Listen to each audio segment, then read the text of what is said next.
Hi everyone, it's Emma here, and this week I am discussing and answering the question, why are UTIs worse at night? So there's a few potential mechanisms for this that I just want to explore and offer some tips for. But as always, to explore some of the potential underlying mechanisms. So the first area or point I want to cover here is the area of pelvic pain. And when it comes to nighttime, it's not necessarily that pelvic pain is worse, but it may be that you notice it more. It troubles you a bit more when you're relaxed, you've not got any distractions around, but of course it could be a bigger factor if this is then going on to disturb your sleep. Of course we don't want that, and then the lack of sleep can bring with it a whole host of other issues as well. So I'm just going to run through, for each area, I'm just going to run through some tips that could potentially help. So first of all, for managing the pelvic pain that can be associated with both cystitis and interstitial cystitis, even when there's not necessarily an infection at the root of the cause. So number one is meditation. And this can help to relax you both physically and mentally, which is really important. We know stress, for example, as I say, is an important factor in both cases of normal cystitis. If there's an infection at bay, and your stress could perhaps influence your immunity, your immune responses, but also in cases of interstitial cystitis, stress is also thought to be a factor. So both mentally but also physically, meditation can also help in terms of relaxing you physically, in terms of some of those pelvic muscles as well. Helps as a bit of a distraction as well, to draw your breathing and your mind away from the pain, and could help in that respect.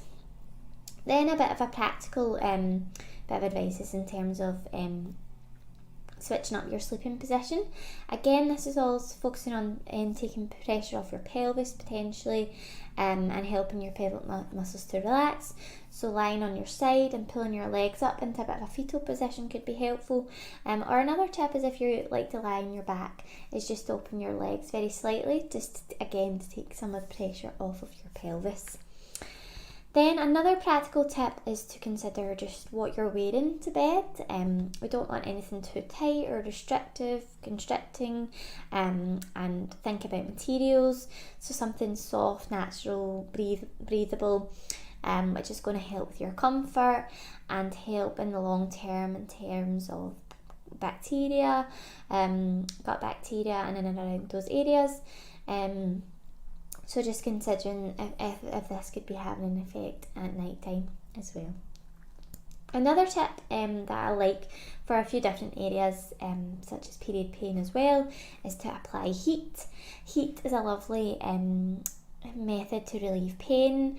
It switches your pain receptors off and ignites your heat receptors as well, and again it can be a lovely distraction as well, but there is a physiological mechanism there. So something like a hot water bottle handy, or having a bath in the lead up to bedtime can be nice in terms of the heat and also the stress relieving properties as well.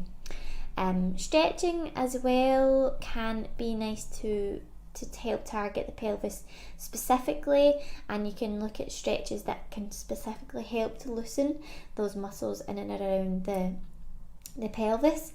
And another little tip is, if you feel your muscles are quite tense around that area, applying something like our Atrogel can help as well, because it's a natural anti-inflammatory. So that could be another little tip just to add to your kind of bedtime routine.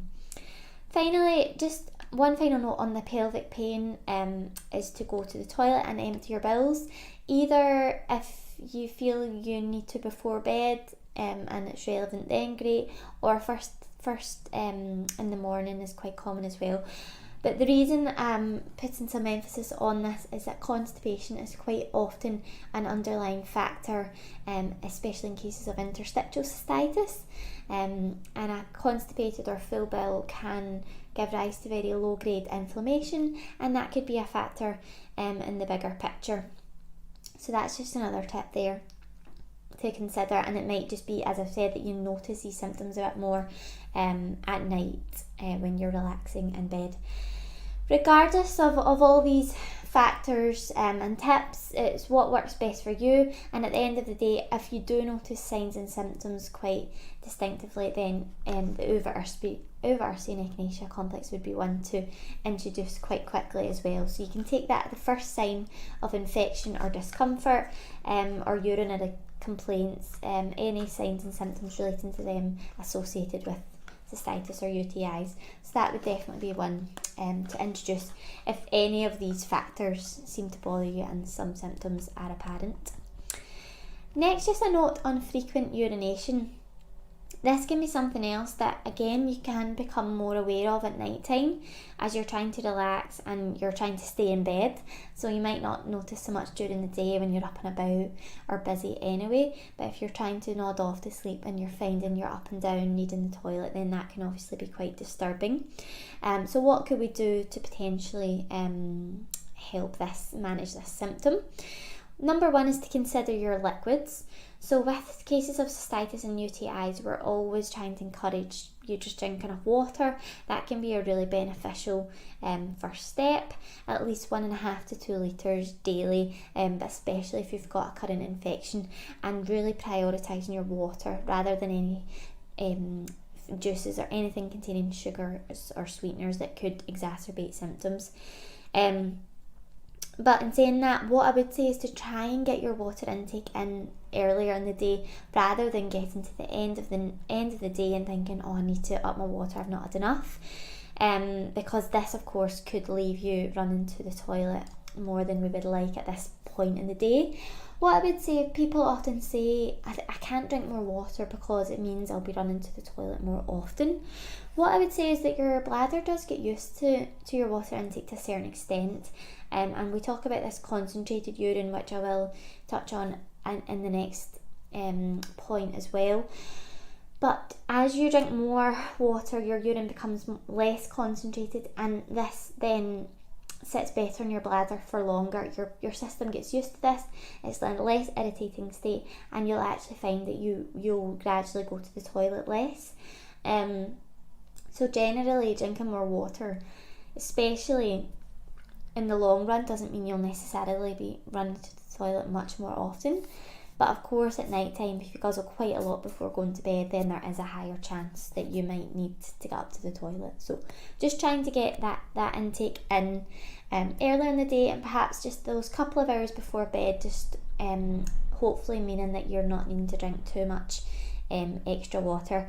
Our menopause expert Eileen often recommends just a little shot of warm water, just gentle in your system just before bed, and that can be enough usually if you've drank enough throughout the day.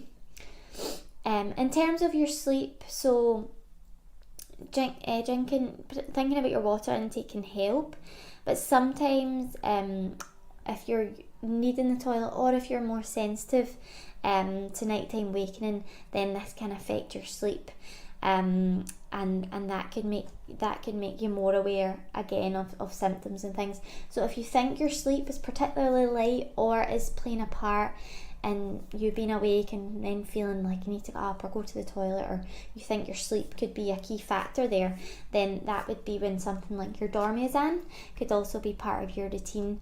So that contains a combination of 2 herbal ingredients, valerian and hops, and this helps to target that sleep symptom more specifically. So again, quite individual, but just if it's relevant for you. Number 3, we're talking about that stinging, burning sensation that is readily associated with cystitis, and why this might be happening a bit more at night perhaps. So this is when the concentrated urine comes into it. Potentially when your urine is more concentrated, which does tend to happen during the night or first thing in the morning because we're drinking less, we've had a break from drinking. This state, the concentrated urine, is a more irritating state for your bladder. That's what I was saying. By generally drinking more water, you can help to rectify that slightly. But during the night, naturally our urine is more concentrated, and it might be that you're a bit more sensitive to that, especially if you're prone to cystitis and irritation in that area. So what can you do to help that natural process, especially if you're a bit more sensitive? First of all would be to reduce any additional or extra irritating food and drinks that you could perhaps switch out, and switch in some more helpful options. So your water, as I've said, is absolute priority. And then what we'd be hoping to minimise is caffeinated drinks, so teas, coffees, as well as sources of your refined sugars, your artificial sweeteners, which affect your gut bacteria and in turn can affect your urinary tract. Alcohol is very irritating and dehydrating, and then some more generally processed foods, again, that contain a lot of what we've said, sugars and sweeteners and additives, which can be quite irritating.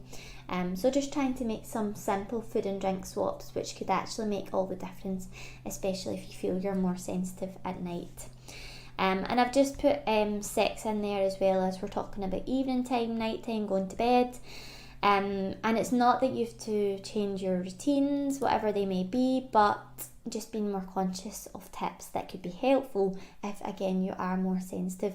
So just peeing after sex, things like that, just to help flush any unwanted bacteria that, again, you may be more sensitive to if you're more prone to recurrent infections. Again, though, if there are any symptoms, any stinging, frequency of urination, urgency, any of those characteristic symptoms, then Uva Ursi would be the one to start as soon as possible. So fingers crossed that has helped everyone. Please do, as always, leave your comments and questions below, and please do subscribe to our Avogo YouTube channel and also hit the bell icon so you'll be notified of any future videos.